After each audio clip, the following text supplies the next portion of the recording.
Hello everyone, welcome to this channel knowledge centre आरकेजे।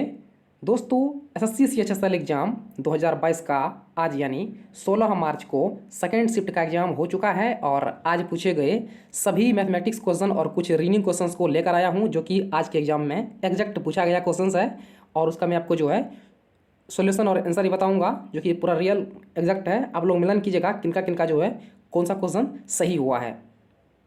तो मैं आपको बता दूँ कि इससे पहले जो है आज का सेकंड सेट पूछा गया जीके क्वेश्चन मैं बता चुका हूँ। जो नहीं देखे हैं जीके आज का पूछा गया, तो आप जो है जाकर देख सकते हैं चैनल पर, जीके का रियल क्वेश्चन जाकर देख सकते हैं कि कितना जो आपका कितना सही हुआ है। तो आइए दोस्तों, बिना टाइम वेस्ट किए वीडियो को स्टार्ट करते हैं।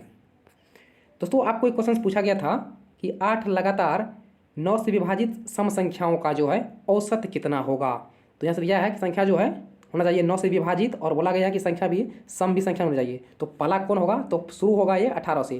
तो संख्या शुरू कहाँ से होगा, तो ये संख्या शुरू होगा 18 से। 18 जो है 9 से विभाज्य भी है और सम संख्या भी है। तो सेकंड हो जाएगा आपका 36, इसी प्रकार से हो जाएगा 54, ये हो जाएगा आपका 18 का मल्टीपल हो जाएगा 72, 95, और ये हो जाएगा आपका 108। इसका सब हो जाएगा। लेकिन यहाँ पूछा गया है कि कुल संख्या जो है वो 8 संख्या है। तो 8 का मतलब हो गया कि अगर हम 3 को इसर कर देंगे और 3 को जो उधर से उसर कर देंगे, लास्ट क्या हो जाएगा चौथा और पाँचवा। तो इसका जो आंसर होगा वो चौथा और पाँचवा का हो जाएगा औसत, जो कि आपका है 72 और 90। यहाँ पर आपको जो है 72 और 90 का जो है आपको एवरेज निकालना था। तो दोनों को जोड़ दीजिए और जो है दोनों को जोड़ दीजिए, 2 से भाग दे दीजिए, तो ये आपको निकल कर आ जाएगा 162/2, जो आपको हो जाएगा 81। तो जिनका भी इनका आंसर 81 आया है उनका बिल्कुल सही उत्तर है। दोस्तों, आगे बढ़ने से पहले वीडियो को लाइक नहीं किए हैं तो क्वेश्चन आपको रियल लग रहा है जो एग्जाम दिए हैं, बिल्कुल लाइक कीजिएगा और कमेंट भी कीजिएगा कि एग्जाम रियल क्वेश्चन रियल है कि आज का कि नहीं। तो नेक्स्ट आपको पूछा गया था, आपको इस प्रकार से ये भाषा में दिया गया था कि इस प्रकार से त्रिभुज है जहाँ पर एम जो है एम पर समकोण है और आपको एल एम दिया गया था 5 है, एम एन 12 है। तो सेक एल का मान कितना होगा, ये आपसे पूछा गया था। सिंपल है क्वेश्चन, जो है मात्र 10 सेकंड का था। ये 12 ये 5 है, तो सिंपल है, ये पाइथागोरस त्रिस ये 13 हो जाएगा। अगर ये 13 होगा, ये एल हो गया। आपको सेक पूछा है तो सेक का मान होता है h/b, यानी तो क्या हो जाएगा यहाँ पर, तो h तो यहाँ पर हो जाएगा 13 और b हो जाएगा यहाँ पर 5। तो आपको हो जाएगा 13/5। जिनका भी 13/5 आया है उनका बिल्कुल सही उत्तर है। तो नेक्स्ट आपको इस प्रकार से पूछा गया था ज्योमेट्री से कि किसी वृत्त में जो है जीवा से केंद्र पर बना कोण और साथ ही उसी चाप से जो है उसी जीवा से जो है चाप पर बना कोण का जो 70 डिग्री है, तो जीवा की लंबाई कितना होगा। यहाँ पर आपको आर यानी उसका त्रिज्या दिया गया था। तो सिंपल है, यहाँ पर आपको दिया गया था इस प्रकार से कि कोई भी इस प्रकार से एक जीवा है जो यहाँ पर जो कोण बनाता है जीवा पर, और जो ये बनाता है जो केंद्र बनाता है, ये दोनों का सम आपको दिया गया है। तो हम जानते हैं कि कोई भी जीवा जो है जितना कोण बनाता है केंद्र पर, उसका आधा बनाता है वो परिधि पर। लेकिन दोनों का मान आपको दिया है 270।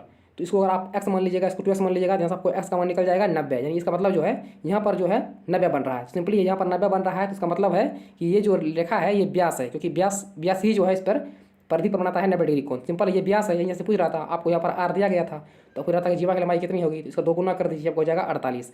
तो जिसका भी इसका आंसर 48 आया है उनका बिल्कुल सही उत्तर है। तो नेक्स्ट आपको पूछा गया है कि बेलन का, आपको पूछा गया था कि बेलन का आपको त्रिज्या दिया गया था कि 17 सेंटीमीटर है और उसका ऊंचाई जो है वो भी आपको दिया गया, सॉरी यहाँ 7 होगा। आपको यहाँ पर त्रिज्या जो है वो 7 दिया गया था, 17 ने 7 दिया गया था। ऊंचाई आपको 5 दिया गया था और बोला गया था कि लंबाई के आधार पर जो है उसको 2 भाग में काटा गया। इस प्रकार से था। अगर मान लीजिए कि एक प्रकार का ये बेलन है, थोड़ा सा अच्छा फिगर नहीं बन रहा है। मान लीजिए कि ये एक प्रकार से बेलन है, एक बेलन बना हुआ है, सिलेंडर बना हुआ है।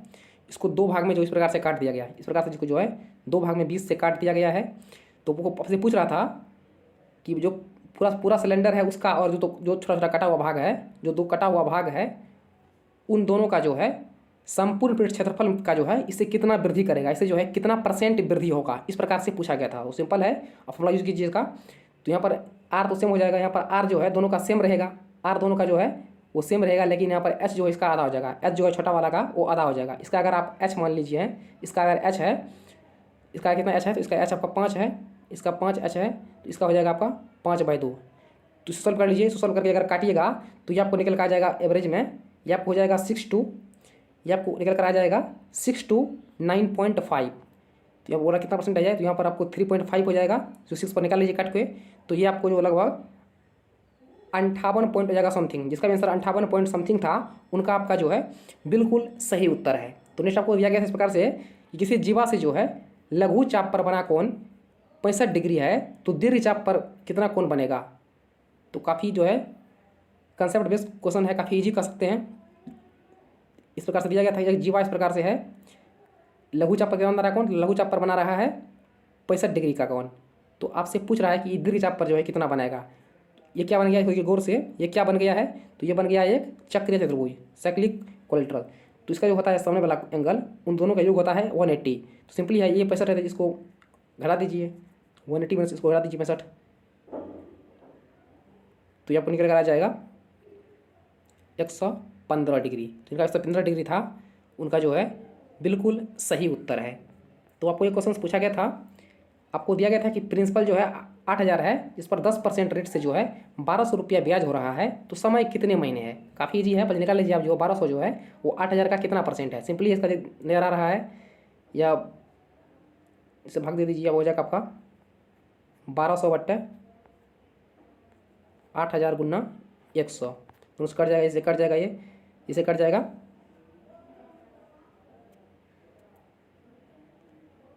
सॉरी दोस्तों, यहाँ पर जो ब्याज जो था ये यहाँ पर ब्याज 2400 था, यहाँ पर ब्याज जो है ये ब्याज 1200 नहीं, ये ब्याज जो है आपका 2400 ब्याज दिया गया था और पूछा गया था कितने महीने हैं, ये आपका रियल क्वेश्चन था।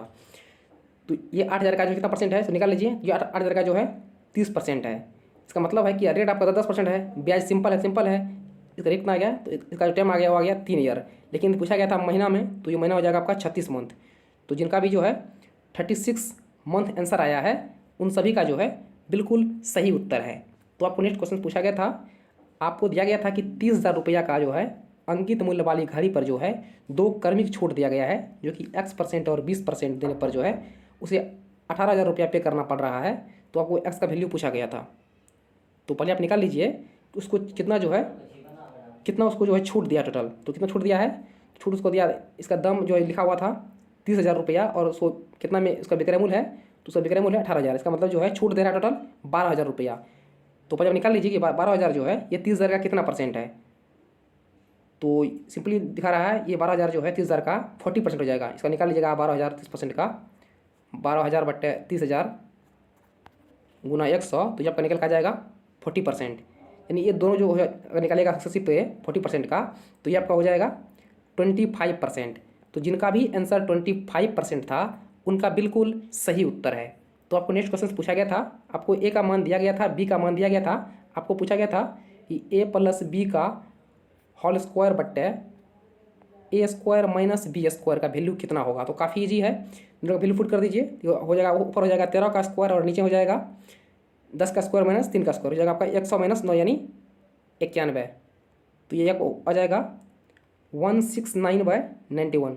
सबका सही होगा, तो ऑप्शन नंबर जो भी था ये आंसर आपका बिल्कुल सही उत्तर है। तो आपको नेक्स्ट क्वेश्चन पूछा गया था, आपको जो है कॉसेक प्लस कॉट का वैल्यू s दिया गया था, आपको कॉस ए पूछ रहा था। तो काफ़ी अच्छा क्वेश्चन है। इसे कैसे होगा, हम जानते हैं कि दोनों का स्क्वायर जो होता है, दोनों का जो माइनस होता है 1 के बराबर होता है। अगर ये s है तो यहाँ पर जो ये हो जाएगा आपका कॉसेक ए - कॉट ए कितना हो जाएगा, तो ये आपका निकल कर आ जाएगा 1/s, क्योंकि दोनों का जो गुणनफल होता है वो आपका 1 के बराबर होता है। तो ये हो जाएगा आपका 1/s। तो इसको दोनों को जोड़ दीजिए, क्वेश्चन को, दोनों को क्वेश्चन मान लीजिए, इसको एक मान लीजिए, इसको 2 मान लीजिए, दोनों को जोड़ दीजिएगा, यहाँ से कॉट जो है कट जाएगा, यहाँ से आपका निकल कर आ जाएगा, आपको यहाँ पर जो है आपको 2 कोसेक निकल कर आ जाएगा s + 1/s। तो यहाँ से आपको जो है कॉस का मान निकल जाएगा, और यहाँ पर अगर कॉस का मान आपको निकल जाएगा तो ये आपको जो है सिंपली इसका मान जो है आ जाएगा। तो ये काफ़ी इजी था, आराम से बन जाता। तो नेक्स्ट आपको दिया गया था कि 17 से लेकर जो है 457 तक 3 और 5 से कितने ऐसे नंबर हैं जो विभाज्य हैं। तो 3 5 दिया गया था, कितने नंबर ऐसे हैं जो विभाज्य हैं। तो सिंपली दोनों घटा दीजिए, दोनों का अंतर ले लीजिए कि कितना है, तो ये आता है 440। 3 5 से विभाज्य, इसका मतलब जो है वो संख्या जो है 15 से विभाज्य होगा। 3 से विभाज्य है, 5 से विभाज्य, दोनों से विभाज्य है, इसका मतलब संख्या जो है वो 15 से विभाज्य जरूर होगा। तो उनको भाग दे दीजिए 15 से, तो ये लगभग आपको जो है आ जाएगा 29। 29 संख्या ऐसे है, इनके बीच में 29 संख्या ऐसा है जो 3 और 5 से जो विभाज्य है। तो 29 जिनका भी आंसर आया है उन सब का बिल्कुल सही उत्तर है। तो नेक्स्ट आपको दिया गया था कि अजय की क्षमता जो है पंकज की क्षमता से 150% के बराबर है। यदि अजय किसी काम को 20 दिन में करता है तो दोनों मिलकर जो है कितने दिन में करेंगे। इस प्रकार से क्वेश्चन दिया गया था।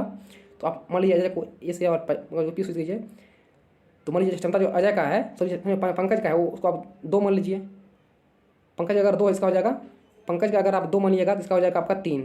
फिर इसका कितना है तो इसका 1.5% है, इसका मतलब होता है 1.5 गुना। इसका मतलब हो गया कि 1.5 गुना है, इसका 2 है तो इसका हो जाएगा आपका 1। फिर दिया गया है कि अजय जो है काम को अकेला करता है 20 दिन में। अजय काम को जो है, अजय काम को अकेला करता है 20 दिन में। तो अजय क्षमता अगर एक दिन का 3 है और उसको लगता है 20 दिन, इसका मतलब कम 60 कम है, इसका मतलब जो है कम 60 है। तो इसको लग रहा है 20 दिन, इसको कितना लगेगा तो इसको लग जाएगा पंकज को, इसको लग जाएगा 30 दिन। अब आपको पूछा गया था कि दोनों मिलकर जो काम कितने दिन करेगा, दोनों मिलकर पूछा गया था। तो दोनों कितना, दोनों का मिलकर है तो दोनों का मिलकर दोनों का क्षमता है 5 है और कंप्यूटर कितना है 60 है। क्षमता दोनों का 5 है और काम 60 है, तो भाग दे दीजिए, तो दोनों को लग जाएगा 12 दिन। तो जिसका भी उत्तर जो है इसका 12 डेज आया है, उन सभी का जो है बिल्कुल सही उत्तर है। तो नेक्स्ट आपको पूछा गया था कि धारा के अनुकूल आपको चाल दिया गया था कि 22 किलोमीटर पर आवर है और धारा की चाल जो है 3 किलोमीटर पर आवर है। धारा के अनुकूल जो है 88 किलोमीटर और धारा के प्रतिकूल जो है 57 किलोमीटर तय करने में समय कितना लेगा। तो सिंपली है, आपको धारा का अनुकूल चाल दिया गया है, धारा का चाल दिया गया है, तो इसका मतलब इसका क्या हो जाएगा, तो 9 का चाल क्या हो गया, तो यहाँ पर 9 का चाल हो जाएगा, एग्जैक्ट चाल वो हो जाएगा 19, क्योंकि दोनों मिलाकर अगर 22 है और धारा का चाल 3 है तो चाल घट जाएगा। तो धारा का 9 का जो चाल होगा वो कितना हो जाएगा,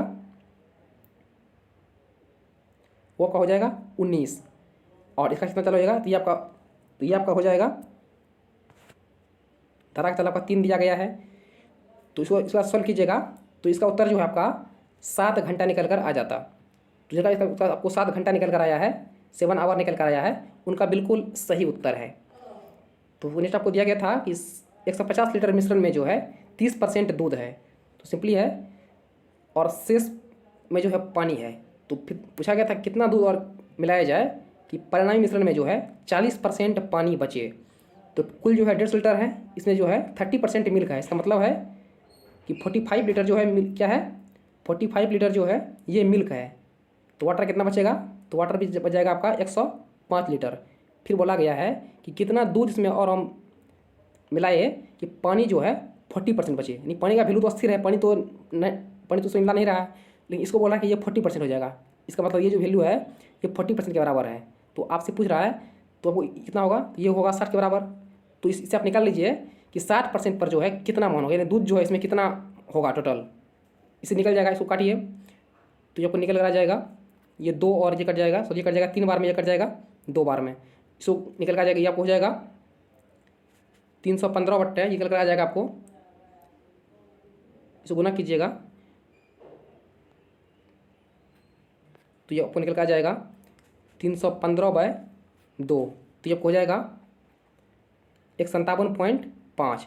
अब इतना जो है, पहले कितना दूध था, तो पहले दूध था इसमें 25 लीटर, लेकिन अब कितना हो जाएगा, तो अब हो जाएगा 157 पॉइंट हो जाएगा समथिंग। तो सिंपली है, इसमें से इसको घटा दीजिए, पहले इतना था तो अब लेकिन इतना हो गया है, कितना मिलाया है इसको घटा दीजिए। इसका मतलब है कि 112.5 लीटर जो है दूध मिलाया है। तो जिनका भी आंसर इसका जो है 112.5 लीटर है, उनका जो है बिल्कुल सही उत्तर हो जाएगा।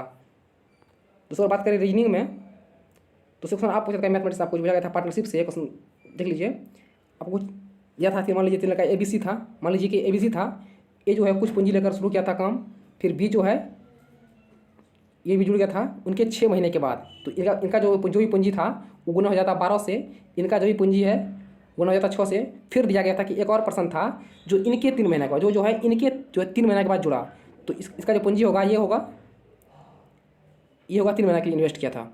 आपको लाभ दिया गया था कि कुल लाभ जो है वो 18,000 था, कुल लाभ जो है वो दिया गया था कि 18,000 है। तो पूछा गया था कि इसमें जो है ये एक फर्स्ट वाला का जो है इसका लाभ कितना होगा। तो इसको अगर सॉल्व करते हैं तो इन तीनों का आपको निकल कर आ जाता है रेशियो, इनका आ जाता 4, 3 और 2, इस प्रकार से रेशियो निकला था। और कुल लाभ था 18,000, कुल लाभ था 18,000, इनका क्या होता है ऐड करके ये होता है 9, टोटल जो है 9 होगा। अब पूछ रहा था 4 का, 9 का भी 18,000 है, तो 4 कितना हो जाएगा, तो 4 का हो जाएगा 8,000। तो जिनका भी आंसर इसका जो है, जिनका भी आंसर पार्टनरशिप वाला 8,000 आया था, उन सभी का जो है बिल्कुल सही उत्तर है। दोस्तों कोई भी क्वेश्चन जो छूट गया है, जो क्वेश्चन आपको याद हो, नीचे कमेंट जरूर कर दीजिएगा। सर बात करें रीजनिंग का, तो रीजनिंग का लेवल जो है काफ़ी ईजी था। एक आपको क्वेश्चन दिया गया था वेन डायग्राम से, एक क्वेश्चन आपको जो है वेन डायग्राम से दिया गया था कि पशु, क्या दिया गया था क्वेश्चन कि पशु, बाघ, बकरी और एक हिरन दिया गया था, इसको हम जो है कैसे दर्शाएंगे। सिंपली है पशु, सब पशु है जो बड़ा सा बन जाएगा पशु, और इसी में सब आ जाएगा हिरन, बकरी और बाघ। तो इस प्रकार से जो भी बना हुआ था वो आपका जो है सही उत्तर हो जाता।